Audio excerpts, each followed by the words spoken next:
of reflection and collection of some ideas from eminent, distinguished panelists who I would like to invite on the stage. Let me start by inviting Shri Shri Janardhan Dev Goswami Satradhikarji Uttar Kalambari Satra on the stage,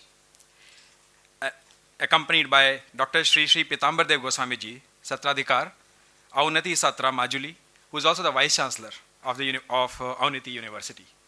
May I request all the dignitaries to offer the flowers to Bharat Mata on the way to the dais. I would now like to welcome and invite Vice Chancellor Ma'am, Professor Dr. Shantishri Dhulipuri Pandit ji, to come on the stage. Professor B. Mahadevan, who we just heard. I think we have not heard him enough, so I would request Professor Mahadevan ji to come on the stage as well.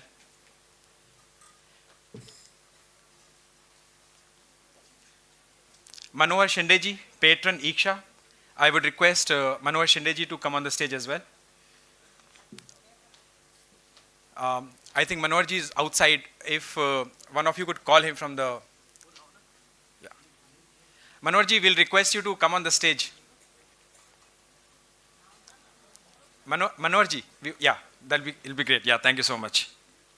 I'd like to invite Professor M.S. Chaitra to the stage. Perfect.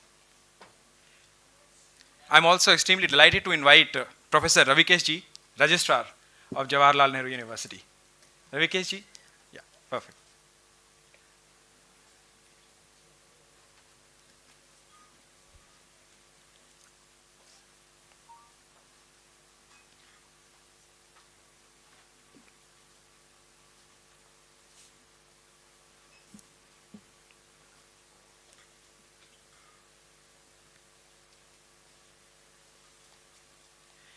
Well, so this has been an extremely inspiring time. I've been hearing a range of comments, feedbacks, action points, and of course, a huge amount of delight that I get to see from the faces of many participants, panelists, and all the other dignitaries who arrived for this first annual academic conference organized in JNU. Can we, to mark the occasion, give each other and everyone who's participated a huge round of applause to have concluded this wonderful 3-day conference, the first annual academic conference on Indian knowledge systems. I would have given a longish speech discussing the details of what all happened during these panel discussions and paper presentations, but I think I'll leave it for another time. More importantly, I'm going to be circulating a short or a brief report of the conference later. But at this stage, let us quickly marvel and cheer at simply the sheer numbers of people, ideas, insights that were developed, curated, circulated, thrashed and debated throughout these 3 days. We had 17 panels. We had 8 panels and 17 paper presentations. 17 paper presentation sessions.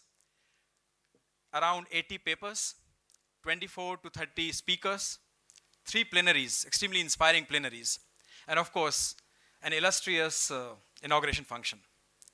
More than that, what really inspired and excited us was to see small groups of people forming like oases of knowledge scattered around, both in the convention hall, near the dining area, some for fun and frolic, and some for potential collaborations in future.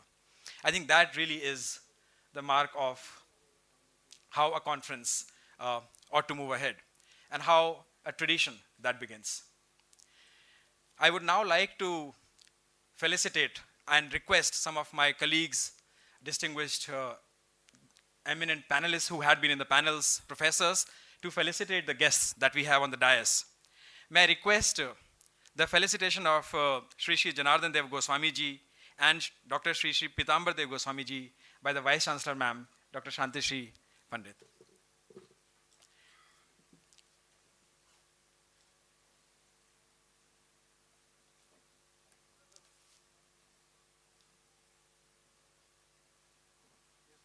Please give them a big round of applause.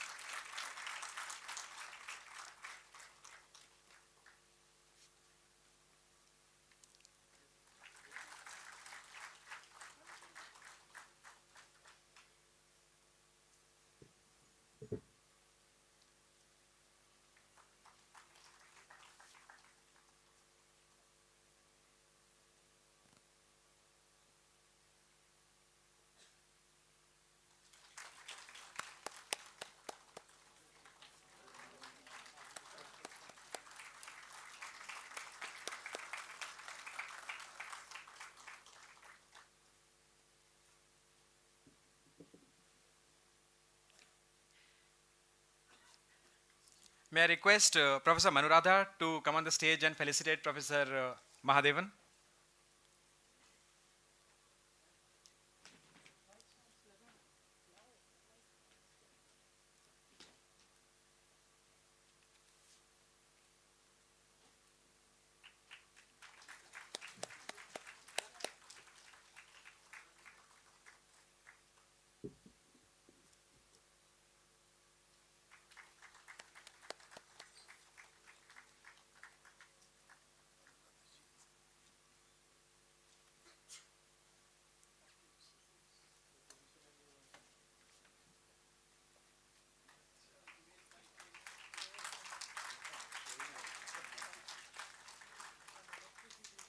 Professor Manuradha ji, if you could felicitate, as a felicitation of the Vice Chancellor, ma'am.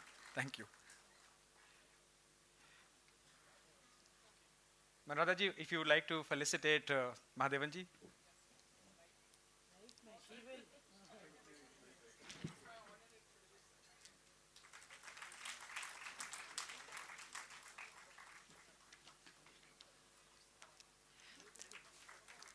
I have to say that the lovely felicitation that Satradhikar ji did for the Vice Chancellor ma'am is a handmade mask from Majuli, Assam. So this is a lovely tradition as well. Um, if I can request Shri J. Nandakumar ji, National Coordinator, Pragya Prava, to come and felicitate Vice Chancellor madam.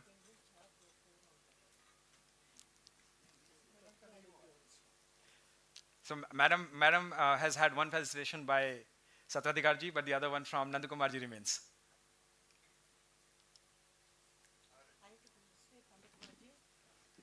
No, he will felicitate you.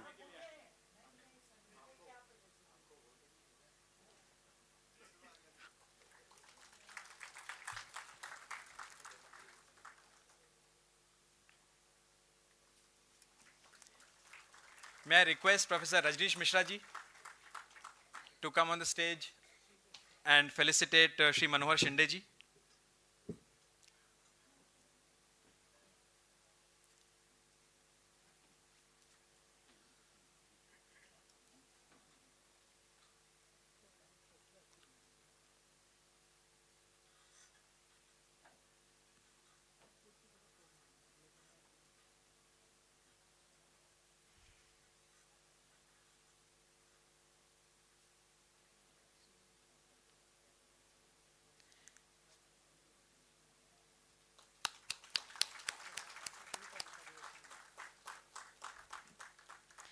May I request Professor Hiraman Tiwari ji to come and felicitate Shri M.S. Chetra ji.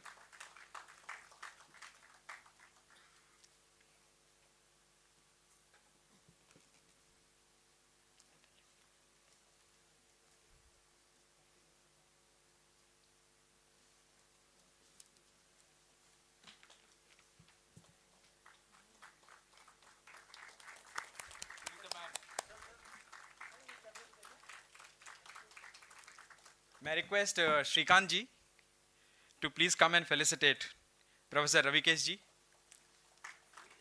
Shrikant ji is the executive member of Pragya Prava and also Akhil Bharatiya Toli Sadasya.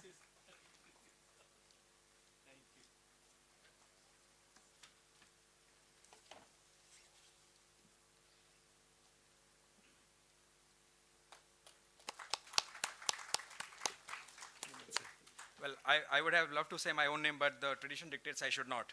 So please. I now request Dr. J. Jagannathan ji to come onto the stage and felicitate Professor Yugang Goel ji.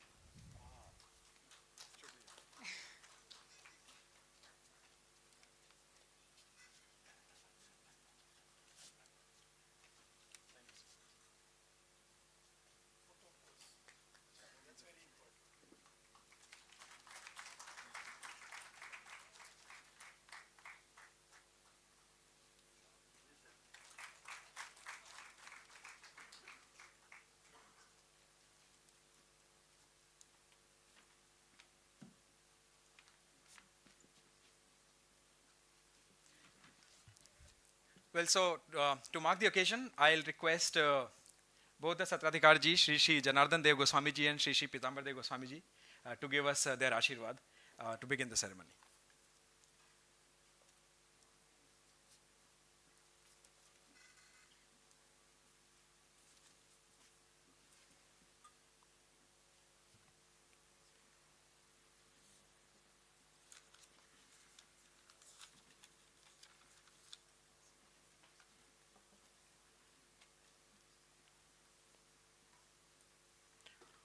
ॐ स्वन्तकारं भुजगशयनं पद्मनाभं सुरेशं विश्वधारं गगनसदृशमेकवर्णं शुभाङ्गं लक्ष्मीकान्तं कमलनयनं जुगविध्यान्नगम्यं वन्दे विष्णु भवभयहरं सर्वलोकैकनाथं सर्वलोके। जय गुरु Shankar herb Gunakar Zakir नहीं अनुपम तुम्हारी शरणे रेणु हत कोटि बार करो प्रणाम करो।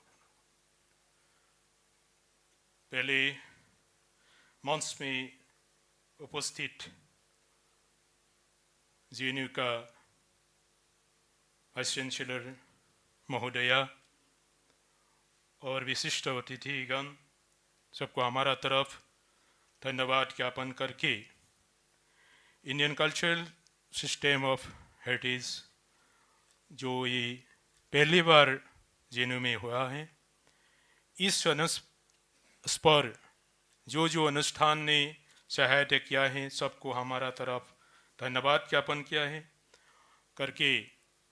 और हमारा ये चिंतन है जे शंकरदेव गुरु जी शंकरदेव महाप्रभु जी जिन्होंने पूरा भारत भ्रमण करके 1481 पहली बार उन्होंने भारत भ्रमण किया था।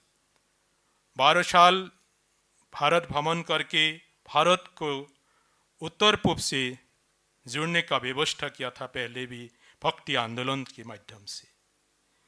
और द्वितीय अलग अलग भारत का अलग अलग जगह में उन्होंने परिभ्रमण किया है। ये पूरा भारत को पूरा संस्कृति भारत का महानता लेके उन्होंने खुद एक मौलिक चिंतन करके उत्तर पूर्व भारत में एक चिंतन साहित्य संगत वो कला ये प्रसार करके सबको एकत्रित करने का व्यवस्था किया था। ये हमारा ये जो गुरु जी की जो चिंतन था, ये चिंतन पूरा भारत पर, कारण एक ही एक स्पेशलिटी है ये पूरा इसका साहित्य में 64 टाइम्स भारत वंदनन किया है। इसके जो धन्य धन्य कलिकाल धन्य धन्य नरतन भाल धन्य धन्य भारत वर्षे, इस तरफ से वो उन्होंने 64 टाइम्स इस भारत वंदना किया है। इसलिए उत्तर पूर्व भारत को जोड़ने का एक अवसर उन्होंने तैयार किया था। और गुरु जी की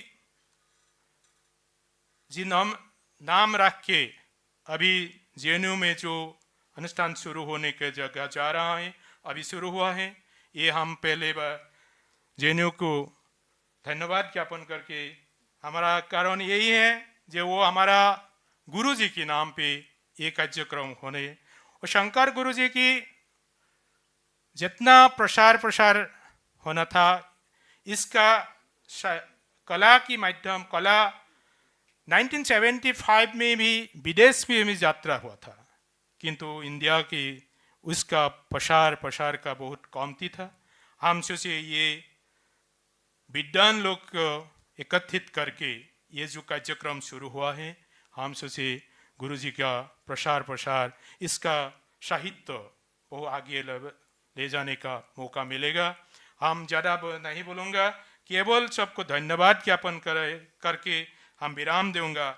इस अवसर पर शंकर गुरु जी ने जितना भारत वर्ष की परिभ्रमण किया था, इसलिए वो केवल उसका चिंतन कृष्ण संस्कृति को आगे बढ़ाने का एक व्यवस्था था।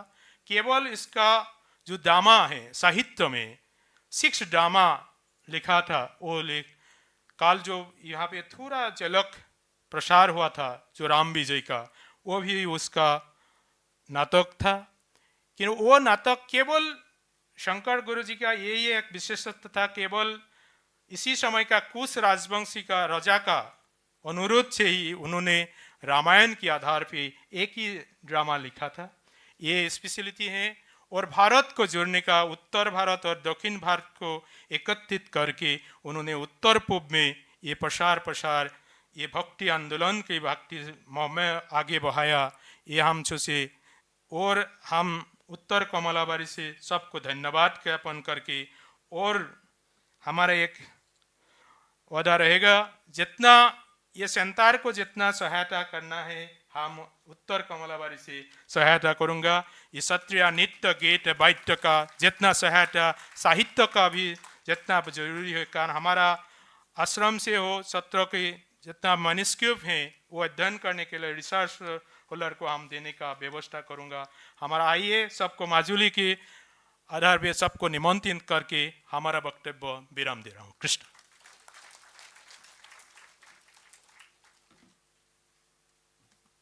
You know, almost a year ago, when we had begun conceptualizing the conference, and Chatraji and I, we were engaging in so many like endless conversations through the day, through nights.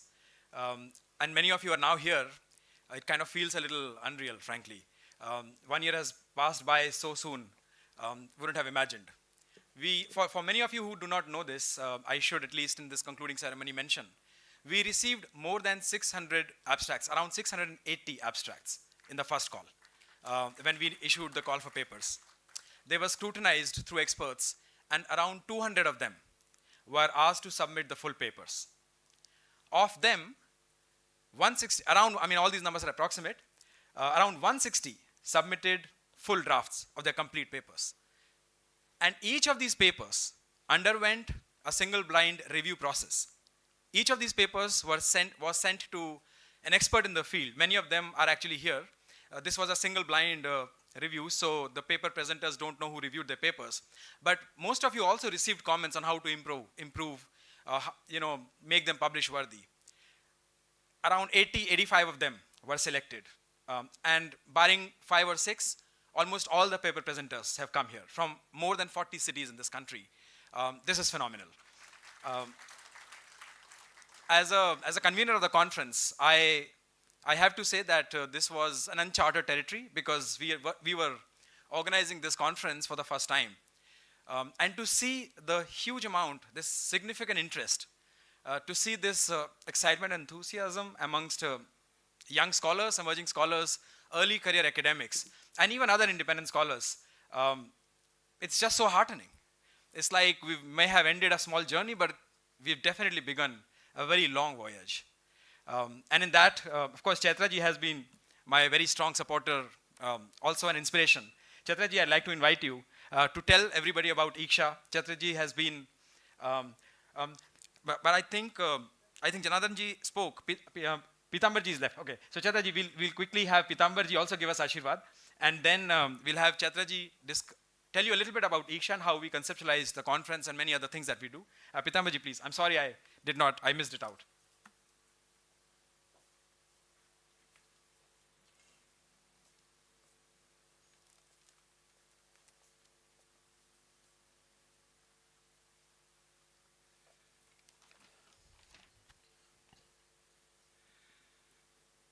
Respected members of gathering, it is great opportunity for us to join the function.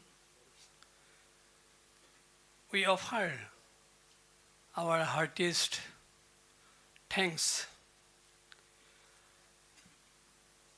Honorable VC JNU, Srimanta Shankardev Special Center for Indic Studies, JNU, Iksha, and Assam government. There is a timeless spiritual faith rooted in the sacred words of our ancient scriptures. Jato Bedo Bedangor Ongo, Hori Name Kore Hobaku Hukango. This great verse conveys that all rituals and acts of devotion performed in accordance with the Vedas yield noble and fruitful outcomes. Today, as we come together for the valedictory function, we invoke the Almighty with reverence through the hymns of the Vedas and Vedangos. We begin with this universal prayer, Sarve bhavantu sukhinah, Sarve santu niramaya, Sarve bhadrani pasyantu, ma kaschid dukhabhag bhavet, Om Shahana Bhavatu, Shahanu Bhunaktu, Sahavirjam Karva Bahoi, Tejasinam Avadhitamastu, Ma Vidisha Bahoi, Sangachadhang, Sangbadadhang, Sangbang Manang Shijanatam, Deva Bhagang Jatha Purbe, Sangjanana Upasate, Shamanu Mantra, Saviti Samani, Shamanang Mano, Sahasittavesam, Shamanang Mantram, Abhimantreva, Shamaneno Bu Habisha Juhumi, Shamani Vakuti, Shamana Hirayanibo, Shamano Mustu, Bu Manu Jathabo Susahati, Kamui Tapta Dukhanam, Praninam, Artinasanam, Madhubata Ritayate, Madhu Kharanti Sindhava, Madhina Santo Sodhi, Madhu Naktum Utusu, Madhumat Parthivarajaho, Madhu Dorastu, Napita, Madhumannu Vanaspati, Madhu Manustu Sujja, Madhi Gabu Bhavantunaho, Om Madhu, Om Madhu, Om Madhu. We also draw inspiration from the Namghosa written by Mahapurush Madhavdeva, the devoted disciple of Srimanta Shankaradeva, Namo Namo Narayana, Prasanna Huiko Hari, Maya ko koriu nirjan, Apunara Mohima ko apuni bekoto kori, Jiva ko kori paritran. With these prayers, we humbly seek the Almighty's blessings for the successful conclusion of this conference. May His grace lead us all towards peace, prosperity, and the holistic development of humanity and the universe. Let harmony prevail, and may the spiritual light guide our collective journey ahead. Om Shanti, Om Shanti, Om Shanti.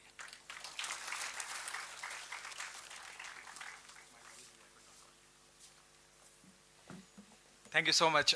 I have to emphasize that the conference would not have been possible without the support from Sriman Shankaradeva, Special Center for Indic Studies. I am extremely delighted and frankly honored to have both the Satradhikaris here with us on the dais today. Acharya, over to you.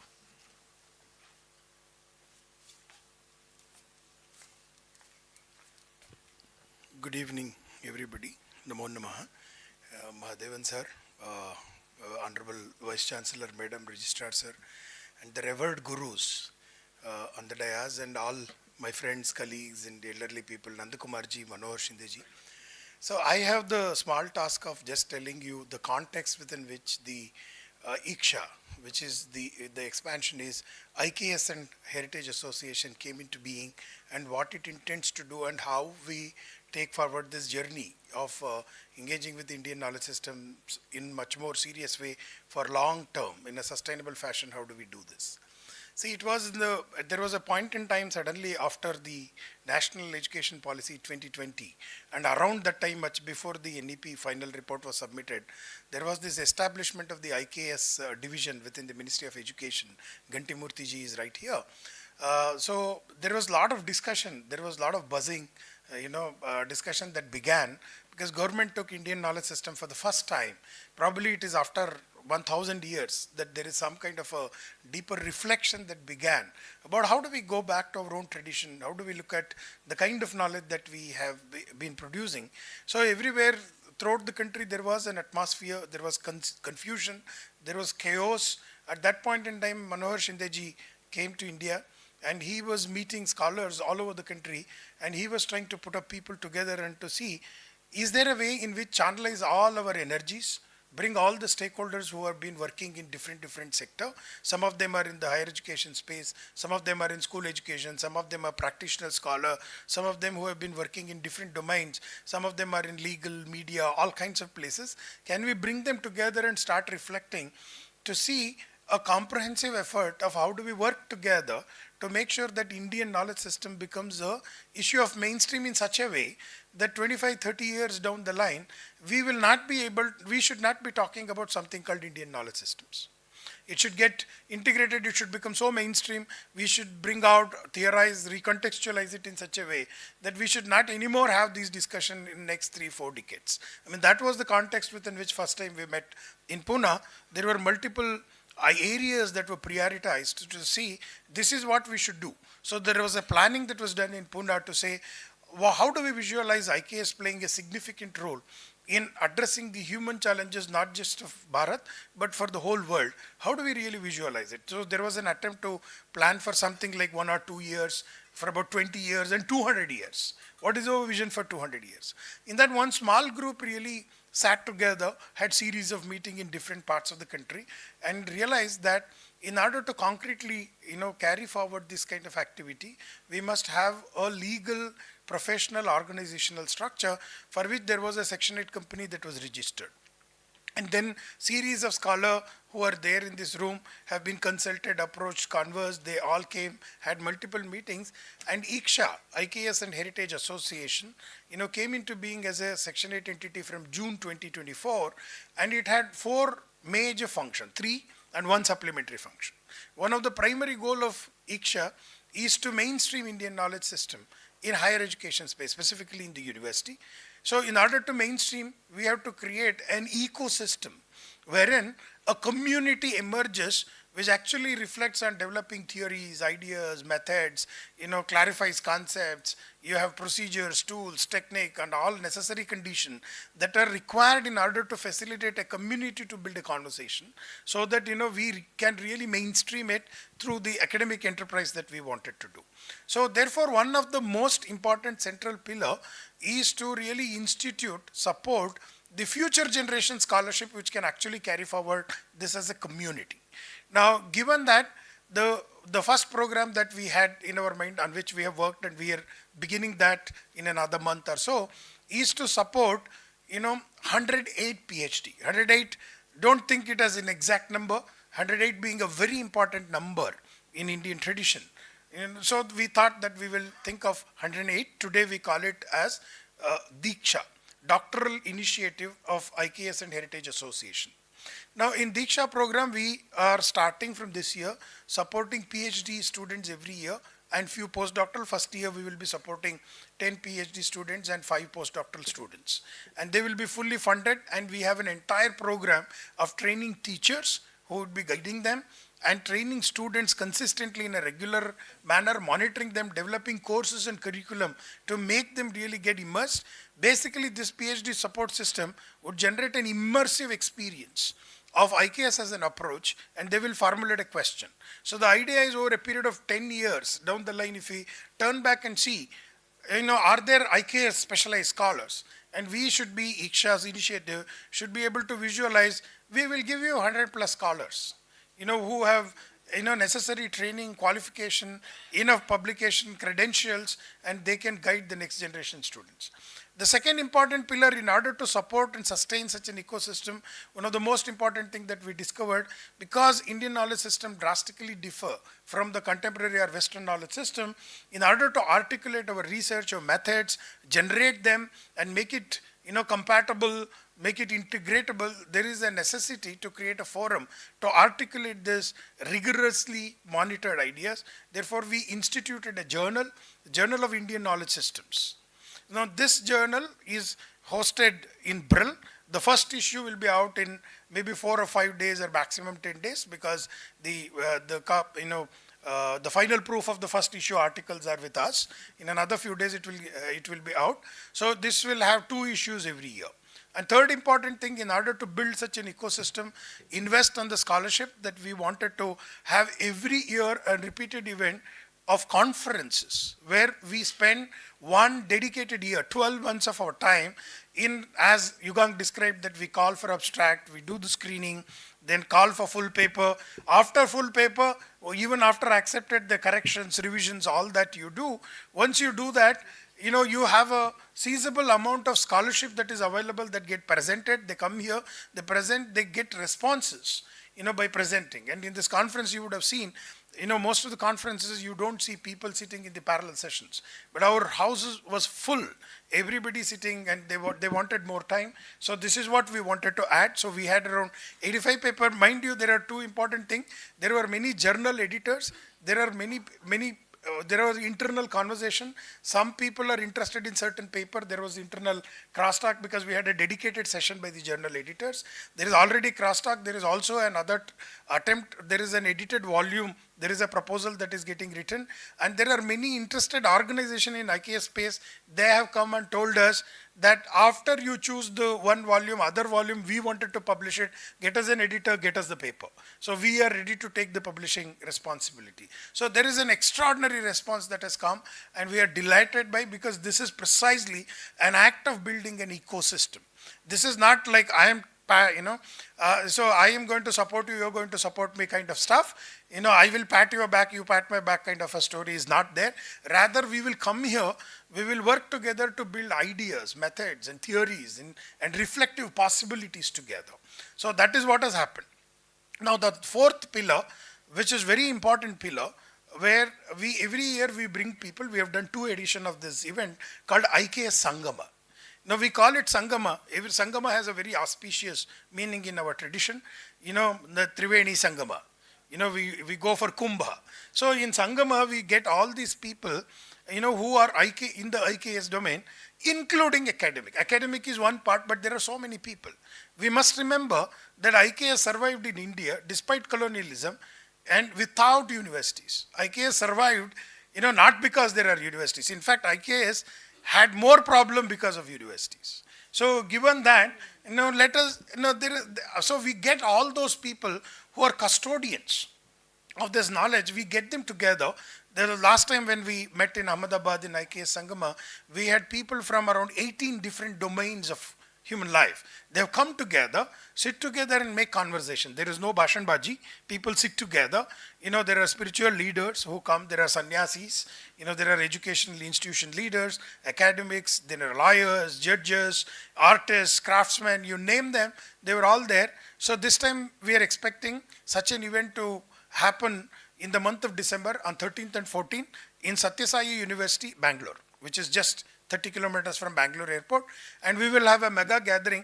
The purpose of this gathering is that both the academicians, young scholars, should actually meet and see practitioners and people who have sustained, who have made sure that this knowledge system is accessible to us. Precisely because of these people, today we are not Africa. We are definitely, we have Bhagavad Gita, we have Yoga Sutra, we have traditional healing. We have Loka Parampara, everything accessible precisely because of these people, and all these PhD scholars, the university professor must have a constant conversation, these people who are the custodian of this knowledge. Therefore, we have brought them together. Now, these are the 4 important issues on which we have built our, the entire framework of building Iksha further.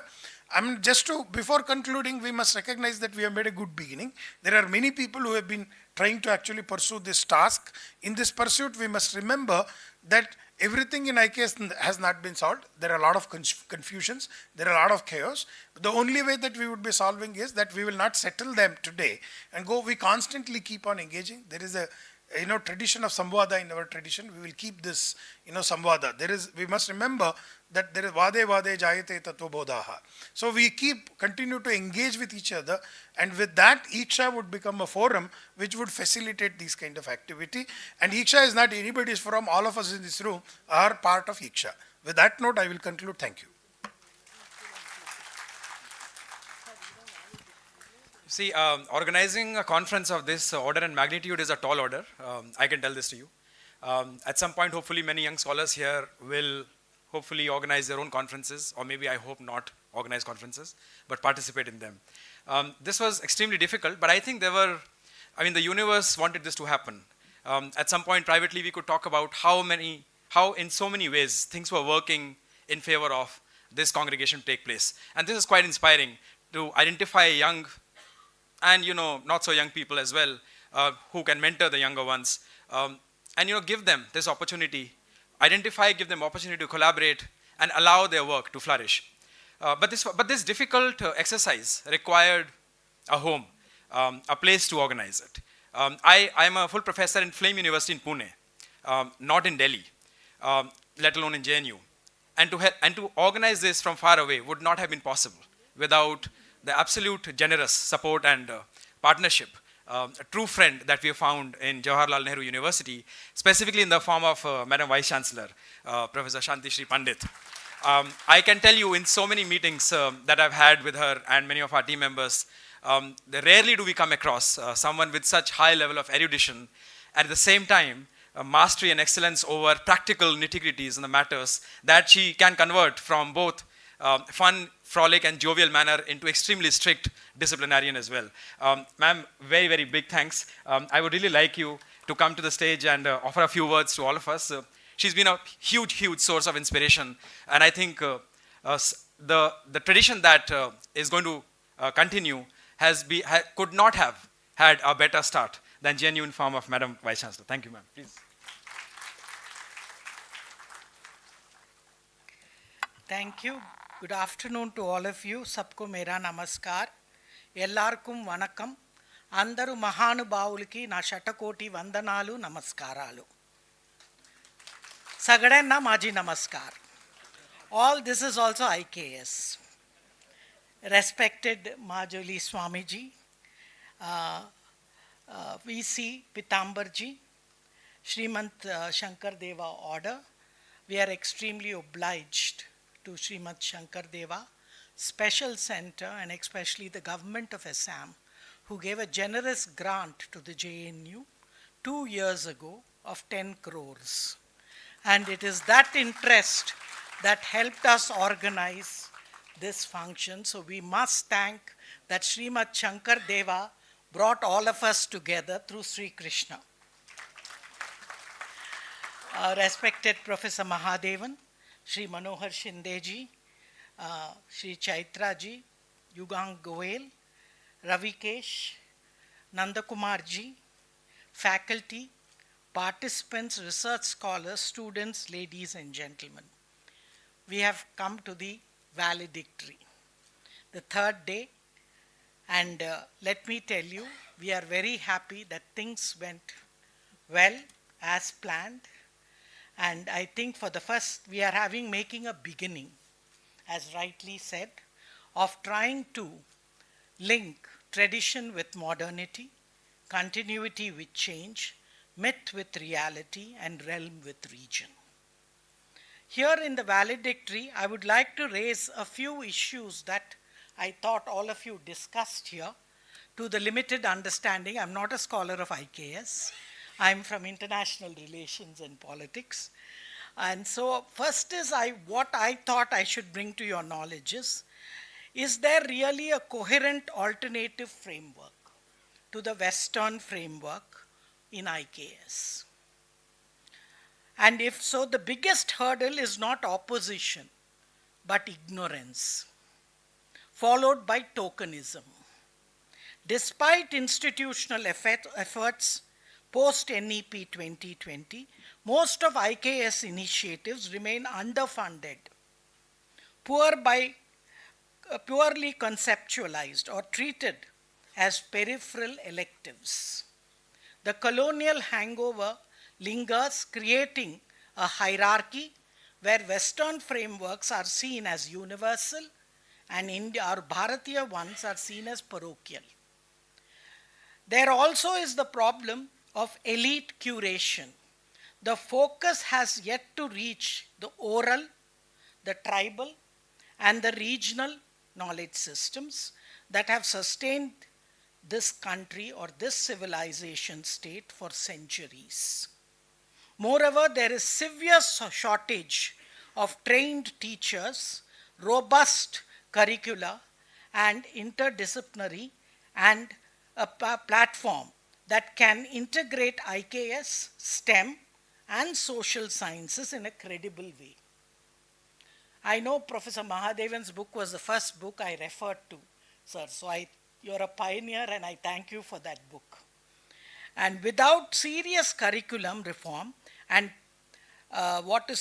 public and private investment, scholarly rigor in IKS will remain a decorative footnote rather than a foundational shift. My another thing is we need oral history departments. Can oral traditions be systematized into modern education? Western people who have no oral traditions are having oral study. And we with such a huge, absolutely India's oral traditions are not primitive remains. They are heritages of memory with stunning sophistication, Vedic recitation systems, emphasizing pitch, rhythm, and what to say, to a large extent, a rhythm and error-free transmission over centuries. And most of you know it has been proved that many of these shlokas and others are scientifically also effective on the environment when you chant them in the right way. These oral pedagogies frequently found in storytelling, craft traditions, religious rituals are rich repositories of ecological, ethical, and socio-cultural knowledge that we must build upon. Can it shape the future of IKS as a forward strategy? We are not only talking of the past. The future of innovation lies not in discarding the past, but in mining it intelligently. IKS gives us a civilizational head start only if we are bold enough to act upon it. Whose knowledge counts in the revival of IKS?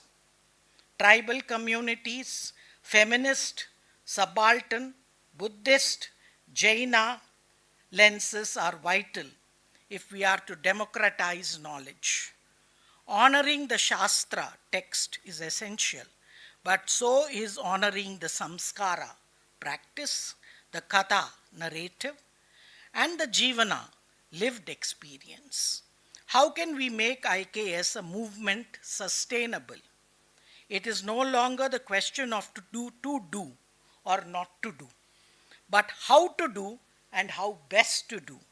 This is an intellectual opportunity and renaissance to reclaim our traditions and successes, and that would be the real decolonial act that has long been overdue. And I'm happy that Jawaharlal Nehru University, the university that builds narratives and the university that has a brand value, has made the first step. I know most of you are surprised how JNU has done it.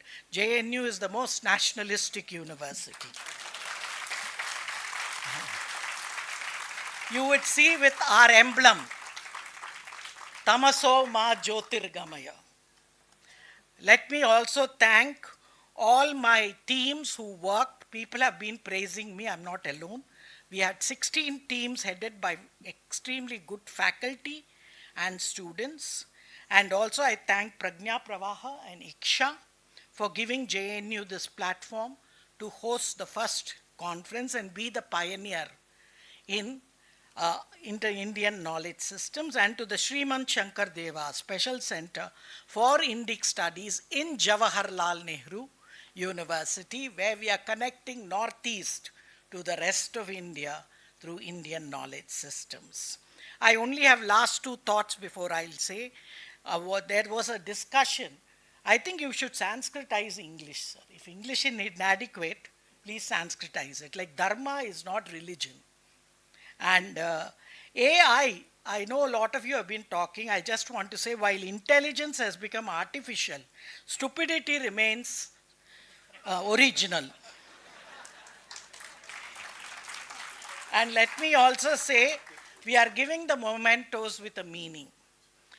Because Lord Krishna is the most modern God. And we are at a period of crisis where we want to get out of it. So, yada yada hi dharmasya glanir bhavati bharata abhyukthanam adharmasya tada atmanam srijamyaham. So, I hope he will save us. And Goddess Saraswati, the symbol of feminist India. I called India a feminist civilization because Matru Devo Bhava, then others come. And our gods are named after the male gods, Umapati, Sitapati, Lakshmipati. There is no Patini. So Saraswati, the goddess of knowledge and a very independent woman. So both the symbols have meaning. Thank you all. Jai Hind, Jai Bharat.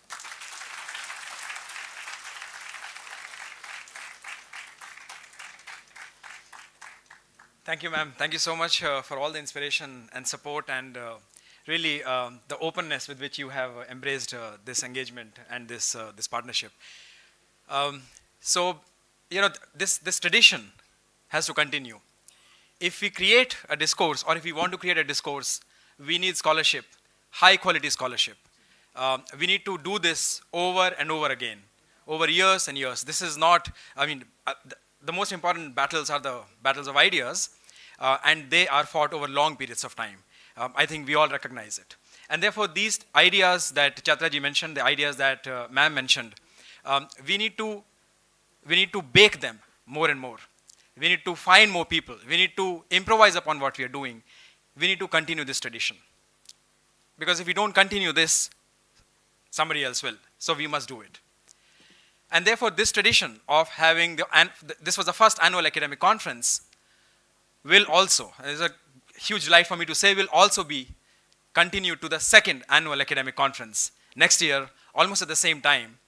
And, you know, being in this venerable institution, it's an extreme privilege and a delight for me to announce that we have indeed the host and the venue and the partner for the second annual academic conference on Indian knowledge system finalized, established. Join me in giving a big round of applause for the next conference venue. Any guesses? Well, what other university than Nalanda University to host the second annual academic conference? I must single out the extraordinary trust and faith that Professor Sachin Chaturvedi, the Vice Chancellor of Nalanda University, who is amidst us, has reposed in us. Sachinji, I'd like you to come towards the stage. We want this tradition to be handed over ceremoniously. And in this process, I will request Sachinji for you to come on the stage, of course. And I'll also request Shri J. Nandakumarji to join us on the stage, and Shrikantji. We will do this through a ceremonial handover of Jnanadanda. May I request Chaitraji to give us, of course, yeah, I should wait for a big round of applause as well for this. Please, Nandakumarji, Shrikantji. Can I ask and request our students Tilak Raoji and Ramkrishna Bhattji to please come to recite the shlokas that we will, that will be the, so the process of handover. The sutras, the sutras. I'll hand it over to Chaitraji to explain the significance of the Jnanadanda, which there's some thought that has gone into it. Yeah, please come.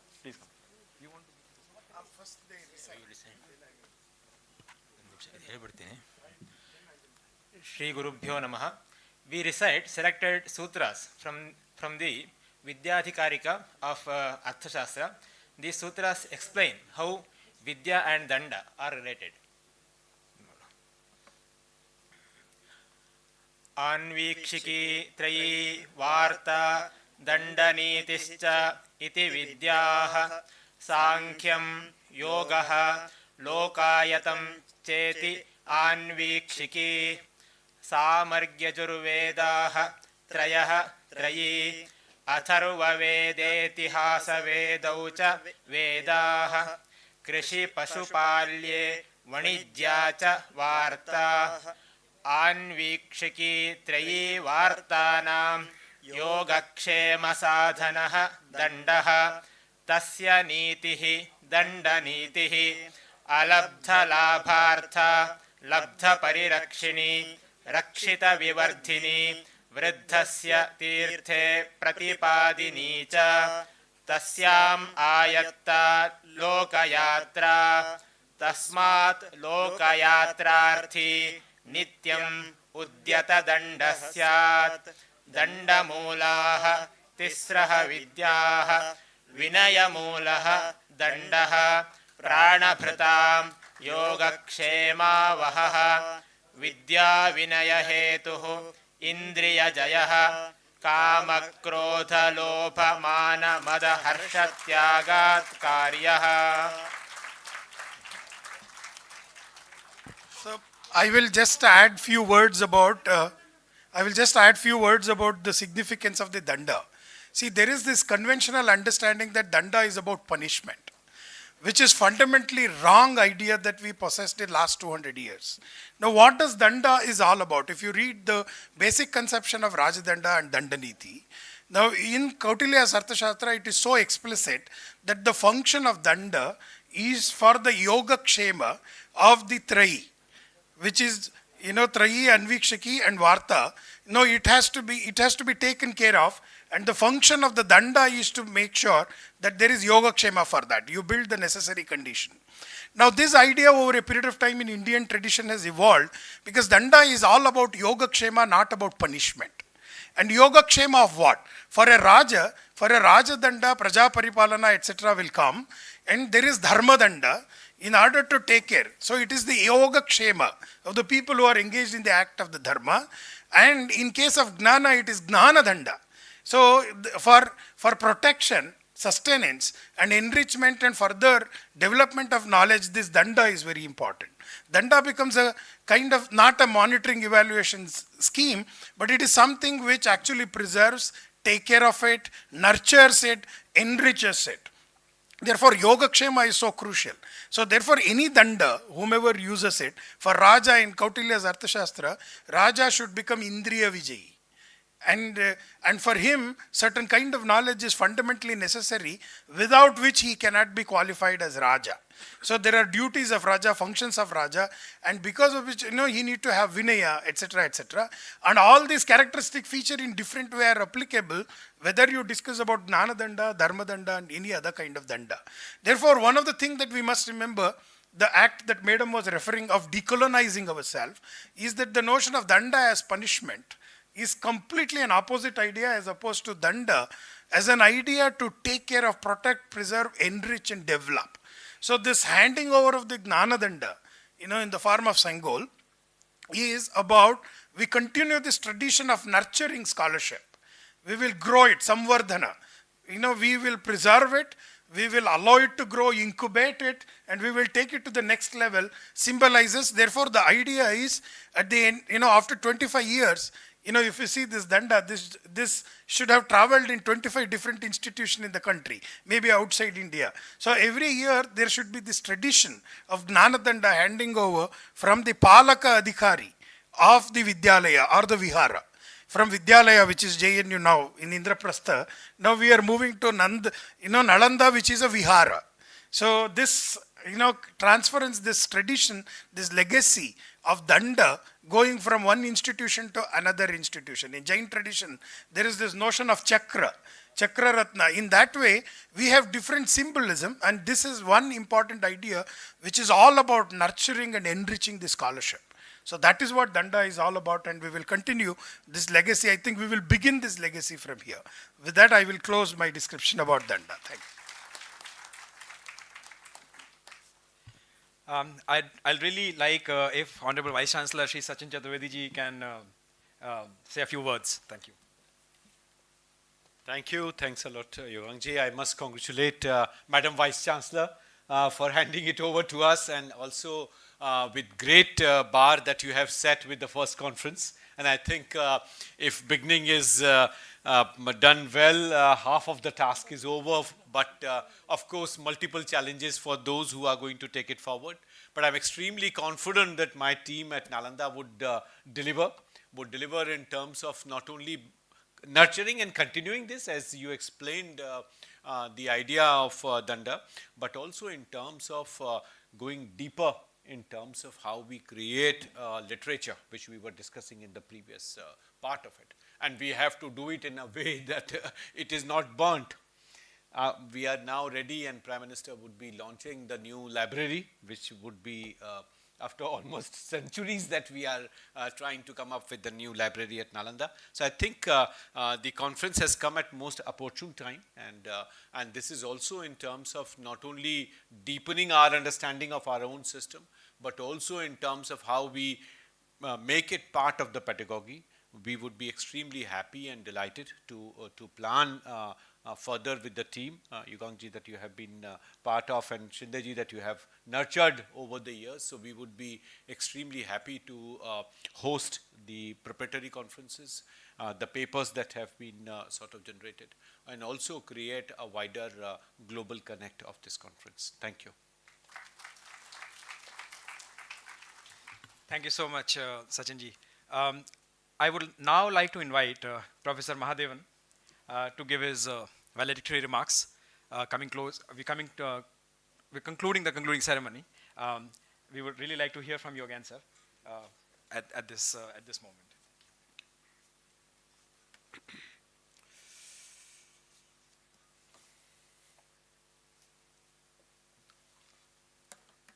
वेदिकायाम् उपस्थिताः महामान्याः,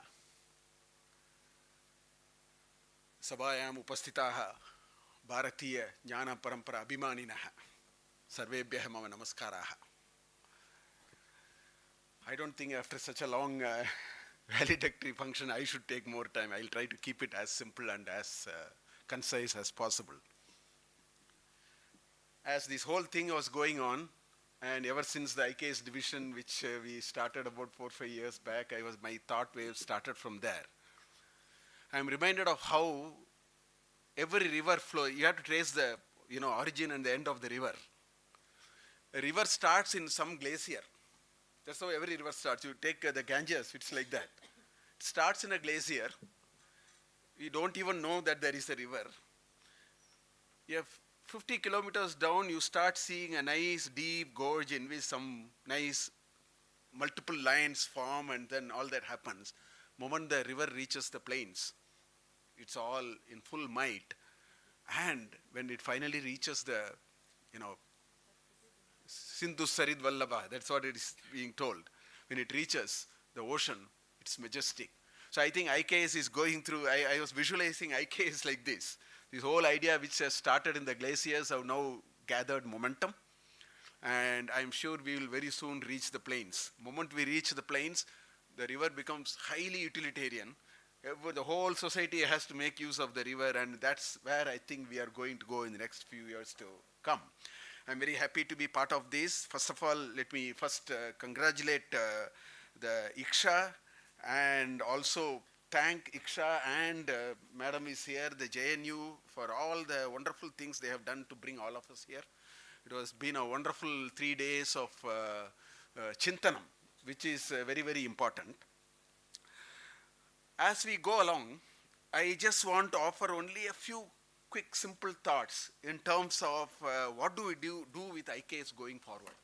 We all started, everything is fine, we are here, and we want to rejuvenate, bring it back, and so on. What happens is, in a city, suddenly there is a, tree planting drive. They just put hundreds of thousands of trees, saplings. But then whether the saplings will grow into a big tree is a function of what did we do for the first 5 years. You see they put a nice cover so that the cattle don't eat it away. There are enough cattle to eat away the current thing that are happening. So we need to have certain kind of mechanisms that we need. So I just want to talk about only those. I have identified 6 things which may come in the way. And it is time for us to really, think about it. I will describe the 6. I will also describe what perhaps we can do as a countermeasure to these 6. The first thing is, I think we are at a crux of discovering what I call it as true Indianness. In fact, in my book, I have actually defined what is Indian in the Indian knowledge system. There is a detailed definition I have given on what is Indian. It's extremely important for us to know that. Let me first list and then come back to each one of them and talk a couple of sentences about each of them. I think the first thing that we have to do now is to truly discover, put a process in which we discover the true Indianness.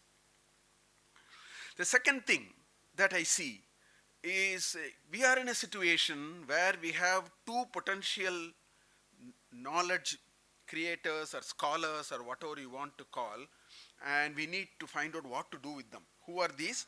One I call it as mainstream scholars. You know, people who are in medicine, engineering, you know, sociology, history, whatever you call it. I call them as mainstream scholars. Then you have the Sanskrit or the traditional scholars. I think it is time for us to really understand that it is an oil and water in which we are actually going. We need to think about this very seriously when we want to really take these IKS forwards. I will come back to it. It's the second point I want to make. The third point, which has been discussed a little bit in the last panel discussion also, it is eminently possible, I am seeing early signs of it, it is eminently possible that we can be stuck deeply in the language maze and the debates around that. Because this country has a lot of languages, so it's easy. This is one cattle which will come and eat the crop. You know, there is this problem that can potentially come in front of us. That's the third point. Okay. The fourth point is when we talk about application and bringing IKS back, one of the biggest challenge when I was writing the book, when I was reading extensively, this hit me hard. When it comes to many of the process details, we have nothing because everything is oral. There is enough description about steel, steel making. You go to Yakti Kalpataru, it talks about shipbuilding, different types of ships, different shapes of ships. But if you ask, what is there any detail on the process of shipbuilding? No. You ask, is there a detail on process of steel making? No. Why? Everything was oral. The father told the son, he had the cousin, he had the uncles, and then they formed a group, and then it was all passing orally.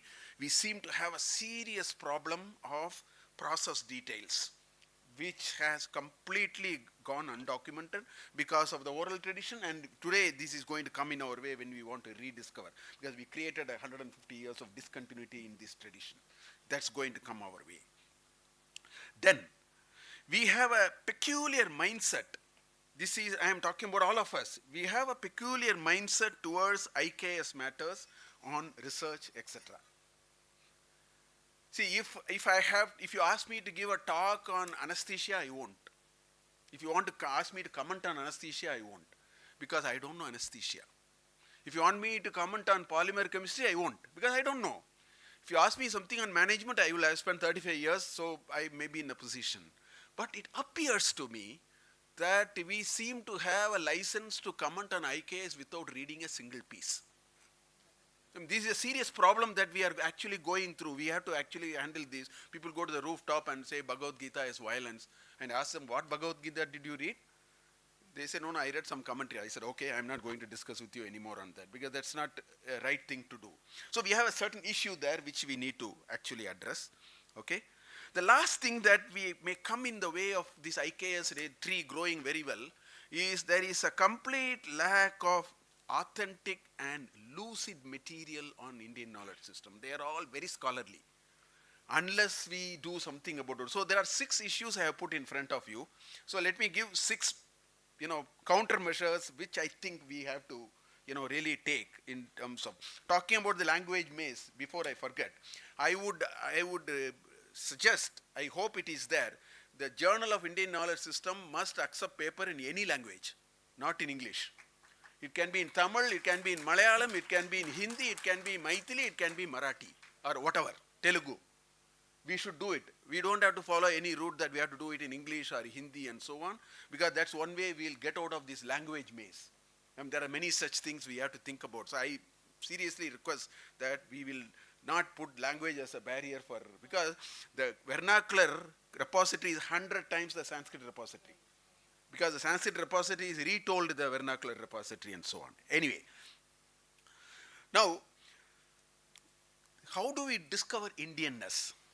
I am saying all this because I have been going throughout the country on some IKS programs, and I must tell you that, there is a certain resistance or mindset probably, I think, that people are not willing to invest in seriously a scripture or a book or a particular thing. Otherwise, this Indianness we will not be able to discover. So my only simple request is every one of us here, we can take one text. Somebody will say Arthashastra, somebody will say Ramayana, somebody will say Mahabharata.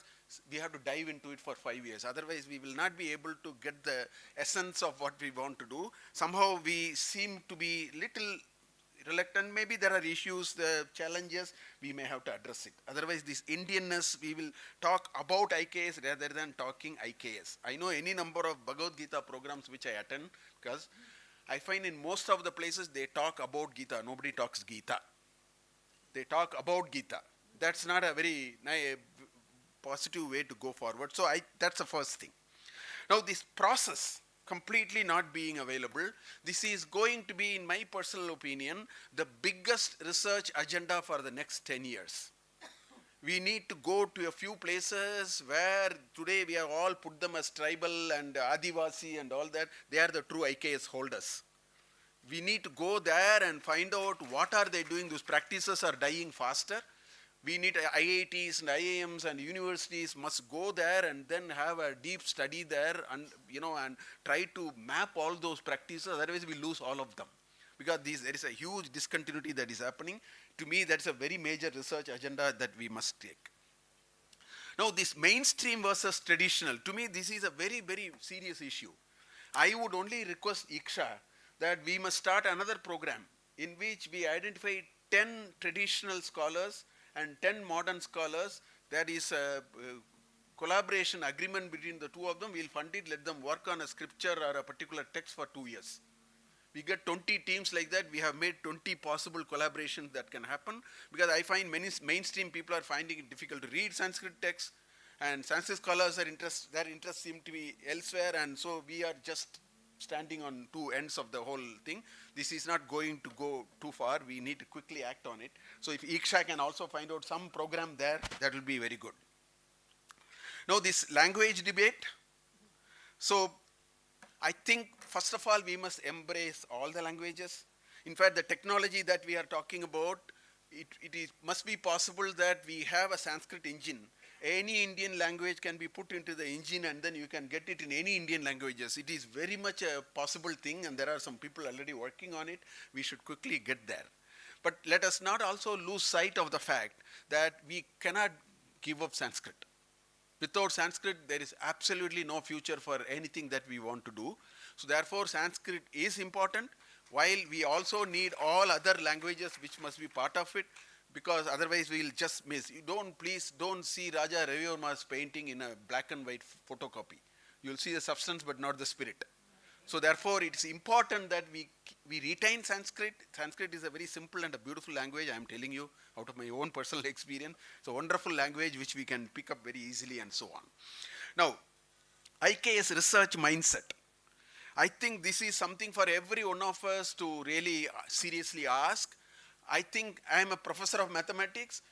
Before I step into IKS research, I must ask, if I do a research in mathematics, what is the process? I should do the same process here. I don't think I start a process without reading the 20 seminal works. I don't even make the first step. Why can't we do that in IKS? So therefore, I think we have to rejig our mindset. We need to really get there. And it's a matter of a certain ethical and moral standards of doing research. I think there may be difficulties now, but we cannot trade off with anything else. I think we need to get back there, otherwise we will have a problem. And lastly, I think the most important thing according to me is to create a number of good textbooks. Otherwise, this ecosystem will not percolate down, because the material is too scholarly. It is very difficult for people to consume it. Only a few people can consume it. So it is very important that we bring a number of textbooks, and that will create an avalanche of understanding of IKS, which will lead to an avalanche of applications of IKS and solving problems that we face today. Therefore, I think this is another priority area which all of us must really take it very seriously. Unless we create lucid material, this will remain, and as many of us are used to, we keep a Ramayana and then put 2 flowers on the top of it every day and do puja. We need to open Ramayana or the Gita and the Mahabharata and get something out of it, for which we need a lot of lucid understanding of the material. So like that, every scripture needs that kind of support from us. If we can do all these, I am sure that the sapling is protected and the tree will start growing. After that, once the momentum picks, I don't think we need to worry about it, and it will be very nice of us to see how we regain our last pride. With these few words, let me take this opportunity to thank the organizers for a wonderful conference. I think there is a lot of discussion that's going on here, and time alone will tell that here is a group of 200, 300 people in this country who put their heart and mind and everything, brain and everything behind the cause of IKS. Time alone will reward us, and we will, live in that memory. Thank you.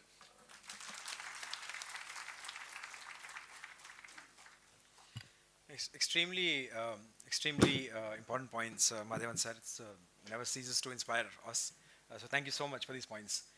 At the end of the ceremony, I'd like Dr. Manohar Shindeji to please come and address the audience. I know you've been the silent sort of pillar behind all of this that we are seeing. We would really like you to come, perhaps offer a word of thanks, express some of your words. The audience would really like to listen from you. So many people that you have inspired are here. We'll be grateful to hear from you your words. Thank you, sir.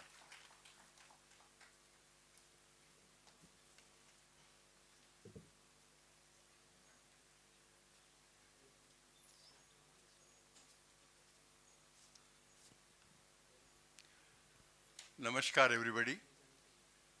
I was really not planning to say anything. I thought all that needs to be said has been so eloquently said by most of you, all of you.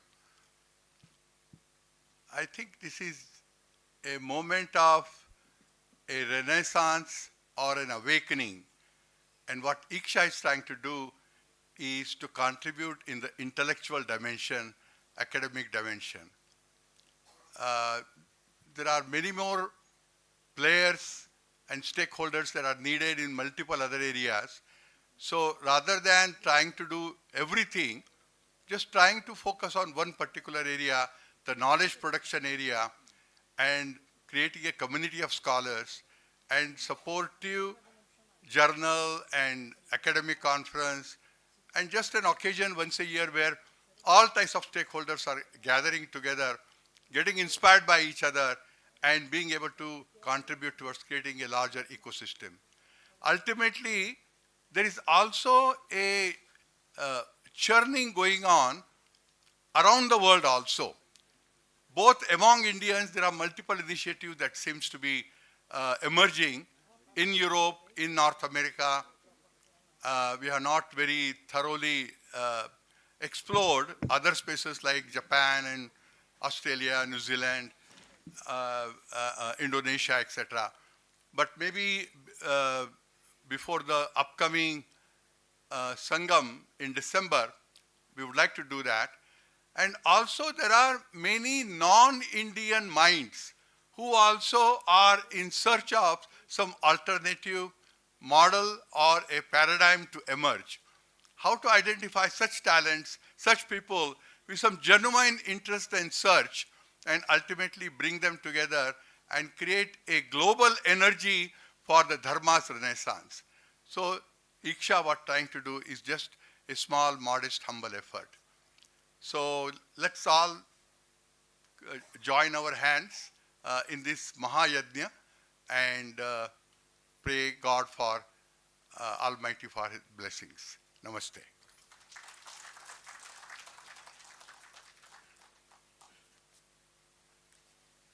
Thank you so much, Manoharji. With these words, we would like to conclude the conference. And as I said, end this journey for beginning a longer voyage. Thank you so much. The tea is waiting outside. We can't end without tea.